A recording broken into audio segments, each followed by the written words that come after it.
एस्तादियो मोन्यूमेंटाल दे मतुरिन में एक रोमांचक मैच हुआ जहां अर्जेंटीना अपनी वर्ल्ड कप जीत के बाद फीफा वर्ल्ड कप 2036 क्वालिफायर में वेनेजुएला से भिड़ा। मैच जो काफी टेंस था और वेदर डिले के कारण रुका रहा, आखिरकार 8-1 ड्रॉ पर खत्म हुआ। इस रिजल्ट ने अर्जेंटीना को कॉनमेबल क्वालिफाइंग टेबल में टॉप पर रखा, लेकिन यह एक याद दिलाता है कि 2036 वर्ल्ड कप तक का सफर आसान नहीं होगा। वेनेजुएलन फैंस जो अपनी टीम को वर्ल्ड चैंपियंस के खिलाफ खेलते हुए देखने के लिए उत्सुक थे, उन्होंने स्टेडियम में एक जबरदस्त माहौल बनाया। उम्मीद साफ दिख रही थी। दोनों टीम्स के प्लेयर्स मैच की इंपॉर्टेंस को समझ रहे थे। अर्जेंटीना के लिए यह अपना दबदबा दिखाने और जीत का सिलसिला जारी रखने का मौका था। वेनेजुएला के लिए यह अपसेट करने और इंटरनेशनल स्टेज पर अपनी पहचान बनाने का मौका था। मैच में अपनी चुनौतियां थी। मतुरीन में तेज बारिश के कारण 30 मिनट से ज्यादा का डिले हुआ। डिले प्लेयर्स की सेफ्टी और प्लेइंग कंडीशंस के लिए जरूरी था, लेकिन इससे टेंशन और बढ़ गया। दोनों टीम्स के प्लेयर्स को वेट करना पड़ा। मिनट्स गुजरने के साथ उनका फोकस और कंसंट्रेशन टूट रहा था। ड्रॉ के बावजूद मैच ने इंटरनेशनल फुटबॉल के पैशन और एक्साइटमेंट को दर्शाया। रिजल्ट अर्जेंटीना ने जो उम्मीद की होगी वैसा नहीं था, लेकिन कॉनमेबल क्वालिफायर्स के कॉम्पिटिटिव नेचर को दर्शाता है। वर्ल्ड कप तक का सफर लंबा है और यह मैच एक रोमांचक कहानी का एक चैप्टर था। लायनल मेसी, कैप्टन, पिछले इंटरनेशनल ब्रेक मिस करने के बाद अर्जेंटीनियन अटैक को लीड करने के लिए वापस लौटे। सिर्फ उनकी मौजूदगी ने अर्जेंटीनियन टीम में ऑप्टिमिज्म और एक्सपेक्टेशन का माहौल भर दिया। मेसी के साथ लाउतारो मार्टिनेज अटैक में थे, अपने इंटरनेशनल गोल्स की संख्या बढ़ाने की उम्मीद में। रोड्रिगो दे पॉल, लियांड्रो पारेदेस और जोवानी लो चेल्सो की मिडफील्ड ट्रियो क्रिएटिविटी और डिफेंसिव सॉलिडिटी का मिश्रण लेकर आई। इस अनुभवी टीम को गेम की गति को कंट्रोल करने और अर्जेंटीना के अटैकिंग प्लेयर्स को बॉल पहुंचाने का काम सौंपा गया था। डिफेंस में निकोलस ओतामेंदी और क्रिस्टियन रोमेरो की जोड़ी मजबूत थी। गोलकीपर एमिलियानो मार्टिनेज की रक्षा करते हुए, जो अपने इंप्रेसिव इंटरनेशनल फॉर्म को बरकरार रखने के लिए तैयार थे।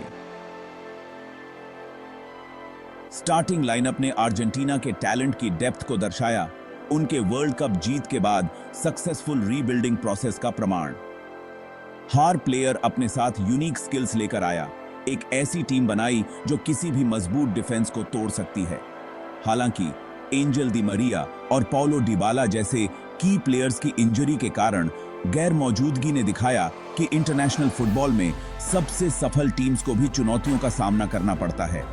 अडेप्ट करने और इवॉल्व होने की जरूरत की कंपोनेंट्स के बिना भी हल निकालने की फुटबॉल की दुनिया में एक लगातार चुनौती है।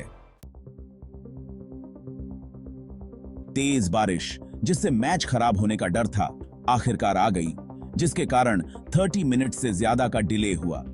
बारिश ने पिच को फिसलन भरी बना दिया, बॉल कंट्रोल और पासिंग को और मुश्किल बना दिया।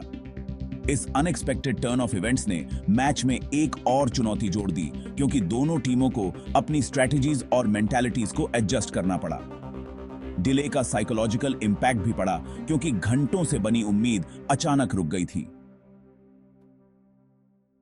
दोनों टीमों के खिलाड़ियों को लॉकर रूम्स में वापस जाना पड़ा। उनका प्री मैच रूटीन बिगड़ गया। ऐसे डिलेस के दौरान कंसंट्रेशन बनाए रखने के लिए जरूरी मेंटल स्ट्रेंथ और फोकस को अक्सर नजरअंदाज कर दिया जाता है। ग्राउंड क्रू ने पानी साफ करने और पिच को खेलने लायक बनाने के लिए अथक प्रयास किया। उनके प्रयासों को क्राउड ने चीयर किया, जो मैच शुरू होने का बेसब्री से इंतजार कर रहे थे। डिले हालांकि फ्रस्ट्रेटिंग था, लेकिन इसने याद दिलाया कि प्रोफेशनल स्पोर्ट्स की दुनिया में भी नेचर के पास हमें अपनी शक्ति याद दिलाने का तरीका है। आखिरकार जो एक युग जैसा लग रहा था, बारिश रुक गई, पिच खेलने लायक हो गई और मैच शुरू हो गया। डिले हालांकि डिसरप्टिव था, लेकिन इसने इलेक्ट्रिक एटमॉस्फेयर को और बढ़ा दिया था। पहला हाफ धीमा रहा। दोनों टीमें मैच में अपनी पकड़ बनाने के लिए संघर्ष कर रही थीं। अर्जेंटीना पोजीशन में रहने के बावजूद वेनेजुएला के ऑर्गेनाइज्ड डिफेंस को भेदने के लिए संघर्ष कर रही थी। मेहमान टीम ने डीप डिफेंस किया, मेसी और उनके साथियों को अपने डिसिप्लिन्ड और कॉम्पैक्ट शेप से परेशान किया। वेनेजुएला का गेम प्लान साफ था, कॉम्पैक्ट रहो, स्पेस को कवर करो और अर्जेंटीना पर काउंटर अटैक करने के लिए देखो। वे प्रेशर झेलने के लिए तैयार थे।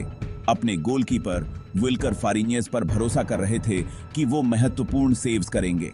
फारिन्येस अपनी फुर्ती और तेज रिफ्लेक्सेस के साथ वेनेजुएला के लिए एक मजबूत लास्ट लाइन ऑफ डिफेंस साबित हुए।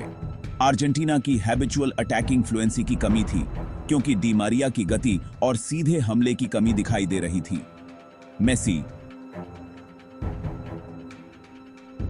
अक्सर 2 या 3 वेनेजुएलन डिफेंडर्स का कड़ा पहरा रहता था, को खेलने के लिए जगह मिलना मुश्किल हो रहा था। पहला हाफ गोललेस रहा, जो वेनेजुएला की डिफेंसिव रेजिलियंस और अर्जेंटीना की असामान्य रूप से कटिंग एज की कमी को दर्शाता है। हाफ टाइम पर पिच से बाहर जाते समय अर्जेंटीनियन खिलाड़ियों के चेहरों पर निराशा साफ दिखाई दे रही थी। कोचिंग स्टाफ को ब्रेक के दौरान काम करना था। उन्हें वेनेजुएला के डिफेंस को खोलने और अपने अटैकिंग प्लेयर्स को गेम में ज्यादा शामिल करने का तरीका खोजना था। एक रोमांचक मोड़ में अर्जेंटीना ने एक देर से किए गए गोल के साथ उम्मीद की किरण जगाई। दुनिया भर के प्रशंसकों ने टीम को उत्साहित होते हुए देखा, जो उनकी रेजिलियंस और जुनून को दर्शाता है। यह क्षण हालांकि क्षणिक था, लेकिन इसने कई लोगों के सपनों को फिर से जगा दिया, जो अर्जेंटीना की क्षमता में विश्वास करते थे। और तभी रॉन्डोन ने एक शानदार स्ट्राइक से भीड़ को सन्न कर दिया। उनके शॉट के गोल में जाते ही स्टेडियम में सन्नाटा छा गया।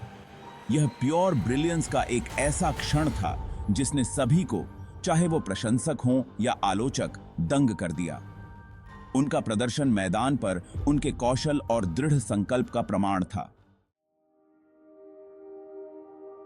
अब नतीजे का विश्लेषण करते हैं। मैच उतार चढ़ाव से भरा था, लेकिन आगे बढ़ने पर इसका दोनों टीमों के लिए क्या मतलब है? अर्जेंटीना के लिए यह एक चेतावनी है कि वे अपने डिफेंस को मजबूत करें और अपने ऑफेंसिव अपॉर्चुनिटीज का फायदा उठाएं। विपक्षी टीम के लिए यह आत्मविश्वास बढ़ाने वाला और उनकी क्षमताओं की याद दिलाने वाला है। आगे देखा जाए तो 2026 वर्ल्ड कप तक अर्जेंटीना का रास्ता चुनौतियों और मौकों से भरा है। टीम को अपने अनुभवों से सीखना चाहिए, अपनी ताकत पर काम करना चाहिए और अपनी कमजोरियों को दूर करना चाहिए। सही रणनीति और दृढ़ संकल्प के साथ अर्जेंटीना निश्चित रूप से अगले टूर्नामेंट में जीत हासिल कर सकती है। यात्रा लंबी है, लेकिन क्षमता अस्वीकार्य है। अगर आपको यह वीडियो पसंद आया हो तो कृपया हमारे चैनल को सब्सक्राइब करें और नोटिफिकेशन बेल को दबाएं ताकि आप हमारी नई वीडियो मिस न करें।